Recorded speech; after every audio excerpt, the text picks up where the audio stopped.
ওয়ালাইকুম রহমতুল্লাহি ওয়া বারাকাতুহু। আজকে আপনাদের দেখাবো Infinix smart 6 plus display light. ডিসপ্লেতে লাইট না আসে আমরা কি করব? ডিসপ্লেতে লাইট না আসলে আমাদের প্রথমে ডিসপ্লে কানেক্টর যেতে হবে। ডিসপ্লে কানেক্টর যাওয়ার পরে এই যে আছে আপনার ডিসপ্লে কানেক্টর এক নম্বরে আছে এলইডি এ ক্যাথলা কে এলইডি কে এলইডি এ আছে এক নম্বরে, আর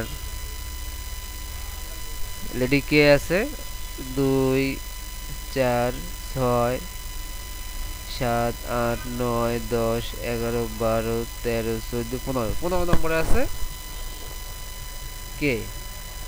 15 নাম্বারটা আমরা দেখবো। এটা লাইন অনেক সময় আছে ফাঙ্গাস করে, যেমন 15 নম্বর লাইনটি মিসিং থাকে, বা আপনার 1 নম্বর লাইনটি মিসিং হতে পারে, ফাঙ্গাস পরে নষ্ট হয়ে যায়। কখনো কখনো ফাঙ্গাস পরে নষ্ট হয়ে যায়, সেই জন্য লাইট আসে না। যে কোনো একটি লাইন মারি খেলে আপনার লাইট জ্বলবে না, সেটা তো বুঝতে পারছেন। আমরা ডিসপ্লে লাইটটি যেখানে সাপ্লাই হয় আমরা চলে আসলাম সেখানে। এখানে একটি কয়েল আছে। কয়েল অনেক সময় আছে কয়েল খারাপ হয়ে যায়। কয়েল খারাপ হলে আপনার একটা ভালো কয়েল লাগাতে হবে, আপডেট কয়েল। আর এটা লাইটিং আইসি ভিপিএস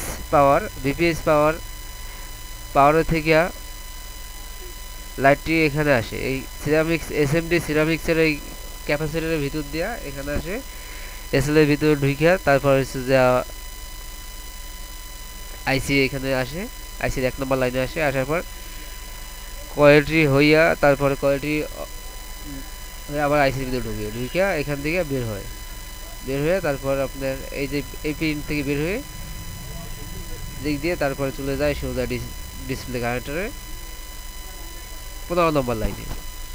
অনেক সময় আছে এখানে আপনার ফাঙ্গাস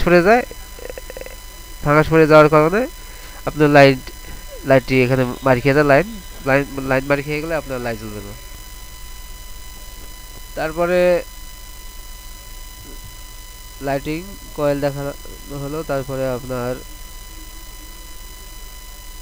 পিডব্লিউএম, এটা হলো সিপিইউ থেকে লাইন মারি খায়। যদি সিপিইউ থেকে লাইন মারি খাওয়ার চান্স খুব কম, ঠিক আছে।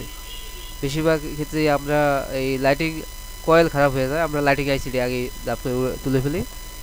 সেক্ষেত্রে লাইটিং কয়েল আইসি তোলার পরে লাইটিং কয়েল এই আইসি আবার আমরা খুঁজে বের করে একটা লাগানোর চেষ্টা করি, কিন্তু আমাদের কয়েল অনেক সময় খারাপ থাকে।